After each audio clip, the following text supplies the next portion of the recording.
திருச்சிற்றம்பலம். என்னாருடைய சூனிய போற்றி எந்நாட்டவருக்கும் இறைவா போற்றி. அனைவருக்கும் வணக்கம். Next gen astro YouTube channel நேயர்கள் அனைவருக்கும் தமிழ் புத்தாண்டு வாழ்த்துக்கள். இந்த வருடம் தமிழ் புத்தாண்டுல 3 கிரகங்கள் மாறுறாங்க. இந்த மாற்றம் அப்படிங்கிறது எல்லாருக்குமே ஒரு வளர்ச்சியை கொடுக்கக்கூடிய மாற்றமாக தான் இருக்கும். குரு பகவான் மிதுன ராசியிலிருந்து கடக ராசிக்கு வைகாசி மாதம் 18ஆம் தேதி உச்சமாகி மாறுகிறார். அதே போல கேது பகவான் சிம்ம ராசியிலிருந்து கடக ராசிக்கும், ராகு பகவான் கும்ப ராசியிலிருந்து மகர ராசிக்கும் கார்த்திகை மாதம் 19ஆம் தேதி பயிற்சியாக போகிறார். இந்த பயிற்சி அப்படிங்கிறது எல்லாருக்குமே ஒவ்வொரு ஜாதகத்தின் மூலமாக நிறைய மாற்றங்களை கொடுக்கக்கூடிய ஒரு அமைப்பு உண்டு. இப்ப ஒவ்வொரு ஜாதகத்திற்கும் எப்படி இருக்கும் அப்படிங்கிறத நம்ம முழுமையாக பார்க்கலாம். கும்ப ராசிக்குண்டான தமிழ் புத்தாண்டு பலன்கள். கும்ப ராசியை பொறுத்த வரைக்கும் பாத்தீங்கன்னா திருக்கணிதம் வாக்கிய முறைப்படி ஜென்ம சனி விலகிடுச்சு. நிறைய குழப்பங்கள் இருந்துட்டு இருந்தாலும் இதெல்லாமே விலகி இப்போ உங்களுக்கு குடும்ப சனி அப்படின்னு சொல்லுவோம். அதாவது 2ஆம் இடத்துக்கு சனி பகவான் வந்திருக்கார், தனஸ்தானத்துக்கு சனி பகவான் வந்திருக்கார் அப்படிங்கிற அமைப்புகள் உண்டு. ஆல்ரெடி கும்பராசி டோட்டல் டேமேஜ், டோட்டல் 0, எல்லாமே இழந்தாச்சு. சொத்துக்களாக இருந்தாலும் சரி, அல்லது சில பேர் அவமானப்பட்டிருப்பீங்க, சில பேர் குடும்பத்தை விட்டு பிரிஞ்சு வாழ்ந்துட்டு இருப்பீங்க, சில பேர் பாத்துட்டீங்கன்னா எல்லாருமே எதிரிகளா இருந்து தனிமையில நின்றுட்டு இருப்பீங்க. இப்படிதான் இருக்கு இப்போதைக்கு கும்பத்தினுடைய நிலைமை. இப்போ கும்பராசியை பொறுத்த வரைக்கும் பாத்தீங்கன்னா 2இல் சனி இருந்தாலும் இந்த வருடம் குரு அப்படின்னு சொல்லக்கூடிய 2 11ஆம் அதிபதியாக இருக்கக்கூடிய குரு 6ஆம் வீட்டுல இருந்து 2ஆம் வீட்டுல இருந்து சனியை பார்க்கிறார். சனி பகவான் யாரு? உங்களுடைய ராசி அதிபதி. அவரையே பார்க்கும் பொழுது நிச்சயமாக உங்களுக்கு இந்த வருடம் ஒரு வளர்ச்சி உண்டு. அவருடைய தாக்கம், சனி பகவானுடைய தாக்கம் நிச்சயமாக குறையும். பொருளாதார வளர்ச்சி உண்டு. குடும்ப தேவைகளை பூர்த்தி பண்றதுக்கு உண்டான பணம் வந்துடும். குடும்பம் ஓரளவுக்கு ஒற்றுமையா இருக்கு. நிறைய குடும்பத்துல ஜென்மசனியில பிரிவினைகள், சண்டை, சச்சரவு, மனஸ்தாபங்கள், வெறுப்புத்தன்மை, உங்களை பார்த்தா யாருக்குமே பிடிக்காம போறது, இதெல்லாம் இருந்துட்டு இருக்கணும் இப்ப கும்பத்துக்கு. சோ இதெல்லாமே விலகி இவங்க எல்லாருமே உங்களை புரிஞ்சுக்கிட்டு உங்க கூட ஒரு நிம்மதியான வாழ்க்கையை வாழக்கூடிய ஒரு காலகட்டங்கள் அப்படிங்கிறது இந்த வருஷம் நிச்சயமா உண்டு.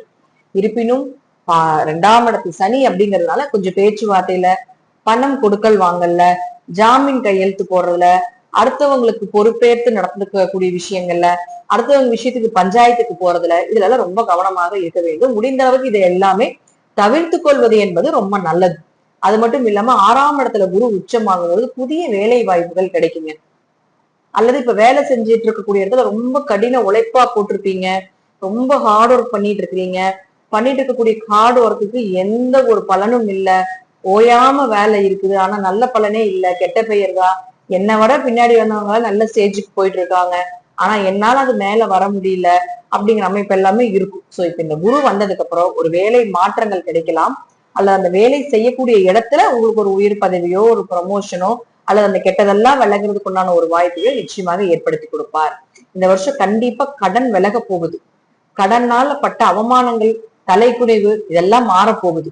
நல்ல வேலை, அதே போல உடல் ஆரோக்கியத்துல ரொம்ப அடிக்கடி உடம்பு முடியாம போயிருக்கு. இப்ப இந்த உடல் ஆரோக்கியம் எல்லாம் சிறப்பா இருக்கணும்னா வாய்ப்புகள் உண்டு. ஏன்னா உங்களுக்கு அடுத்தது உங்க ராசிக்குள்ள இருந்த ராகுவும் கீழே இறங்குறாரு.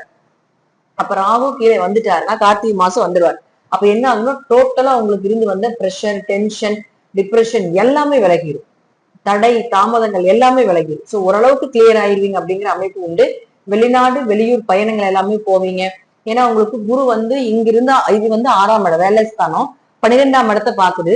ராகு வெளிநாட்டு கிரகம், அவர் 12ஆம் வீட்டுல இருக்காரு. 12ஆம் வீட்டுக்கு வந்துருவார் கார்த்திகை மாசத்துக்கு மேல. அப்போ வெளிநாட்டில் வேலை கிடைக்கிறதுக்கு உண்டான வாய்ப்புகள். அப்ப யாராவது வெளிநாட்டுல வேலை ட்ரை பண்ணிட்டு இருக்கிறீங்கன்னா தாராளமா கிடைக்கும். அல்லது படிப்புக்காக வெளிநாடு போலான்னு இருக்கேன், எனக்கு இந்த ஊர் பிடிக்கல, இந்த மக்கள் பிடிக்கல, இங்க இருக்கிறக்கே எனக்கு பிடிக்கல அப்படின்னு நினைச்சு எங்காவது சொந்த ஊரோ அல்லது சொந்த மாவட்டமோ பூர்வீகத்துக்கிட்டே கொஞ்சம் வெளியே போலான்னு இருக்கீங்க அப்படின்னு நினைத்தாலும் அதெல்லாமே விலகிறதுக்கு உண்டான ஒரு வாய்ப்புகளும், அதை தாண்டி ஜெயிக்கிறதுக்கு உண்டான வாய்ப்புகளை நிச்சயமாக இந்த வருடம் இந்த கிரகங்கள் உங்களுக்கு ஏற்படுத்தி கொடுப்பாங்க. குழந்தைகள்னால கொஞ்சம் மனக்கசப்புகள் இதெல்லாம் இருந்துட்டு இருந்தாலும் அதெல்லாமே விலகிறதுக்கு உண்டான ஒரு வாய்ப்புகள். உங்க ஜாதகத்தின் மூலமாக குடும்ப ஒற்றுமை, குடும்ப தேவைகளை பூர்த்தி பண்றது, குழந்தைகளுடைய தேவைகளை பூர்த்தி பண்றதுன்னு ஒரு வாய்ப்புகள் இதெல்லாம் ஏற்படுத்தி கொடுப்பார். அடுத்தது அவர் 10ஆம் இடத்தையும் பார்க்கிறது. தொழில்ல புதுசா ஏதாவது பண்ணலாம், அல்லது புதிய தொழில் ஏதாவது பண்ணலாம், இல்ல இந்த தொழிலை விட்டுட்டு தொழில் ரொம்ப மந்தமா தான் இருந்திருக்கும், அப்ப இந்த தொழிலை விட்டு வேலைக்கு ஏதாவது போலாம் அப்படிங்கிற ஐடியா எல்லாமே நல்லாதான் வரும் இப்போ உங்களுக்கு. பட் உங்க ஜாதகம் தொழில் ஜாதகமாக இருந்தா கொஞ்சம் பொறுமையா இருங்க. கண்டிப்பா உங்களுக்கு தொழில் வளர்ச்சி அப்படிங்கிறது உண்டு. அல்லது தொழில போட்டு நிறைய நஷ்டம் ஆயிருக்கு. ஏன்னா இப்போ ஏழரை சனியில தான் எல்லாருமே நஷ்டம் நிறைய விரயம் பண்ணுவாங்க. அப்போ இதுல ஏழரை சனி மூலமாக உங்களுக்கு விரயம் ஆயிடுச்சு அப்படின்னா அது உங்க தொழில் ஜாதகம் இல்லைன்னு தான் அர்த்தம். அப்போ உங்க தொழில் ஜாதகம் இல்லைன்னா கண்டிப்பாக புதிய வேலை வாய்ப்புகள் கிடைக்கும். இனி வரக்கூடிய காலகட்டங்கள்ல இப்போ இந்த நேற்று வரைக்கும் நடந்துட்டு இருந்த விஷயத்தின் வரைக்கும் உங்களுக்கு இறக்கம் இல்லாம இனி வரக்கூடிய நாட்கள் எல்லாமே உங்களுக்கு வளர்ச்சியை கொடுக்கக்கூடிய ஒரு நாட்கள் தான் அப்படிங்கிற அமைப்பு கும்பத்துக்கு நிச்சயமாக நடைபெறும். நம்பிக்கையா இருக்கலாம்.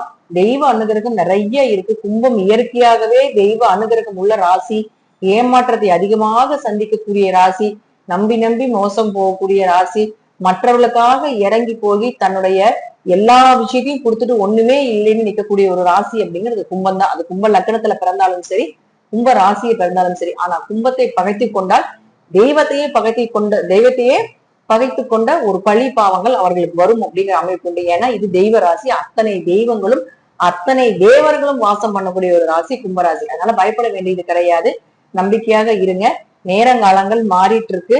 உங்களுக்கு உண்டான வேலை, உங்களுக்கு உண்டான வசதி வாய்ப்புகள், பொருளாதாரம், திருமணம் சார்ந்த விஷயங்கள் எல்லாம் கைக்கூடி வரப்போகுது. கேது மேல ஏறிட்டாலே உங்களுக்கு வந்து திருமணம் சார்ந்த விஷயங்கள் எல்லாமே கைக்கூடி வந்துடும். அது கார்த்திகை மாசம் மேல போனதுக்கு அப்புறம் திருமணம், மறுமணம், கணவர் மனைவிக்குள்ள பிரச்சனை, பிரிந்த கணவர்கள் ஒன்று சேர்றது, இதெல்லாம் சூப்பரா இருக்க போகுது. அதனால ஜாதகத்துல என்ன தசா புத்தியோ அதை தகுந்தது போல கொஞ்சம் வழிபாடுகளை இன்னும் கொஞ்சம் அதிகப்படுத்திக்கோங்க. ஆல்ரெடி நல்லா வழிபாடு பண்ணிட்டு இருப்பீங்க. சோ இன்னும் கொஞ்சம் அதிகமாக செயல்படுத்திக் கொள்வது என்பது ஒரு சிறப்பான விஷயமாக இருக்கும். நன்றி. மீண்டும் ஒரு நல்ல பதிவுல சந்திக்கலாம். திருச்சிற்றம்பலம், தில்லையம்பலம், ஸ்ரீ நரசிம்மர் திருவடிகளை சரணம்.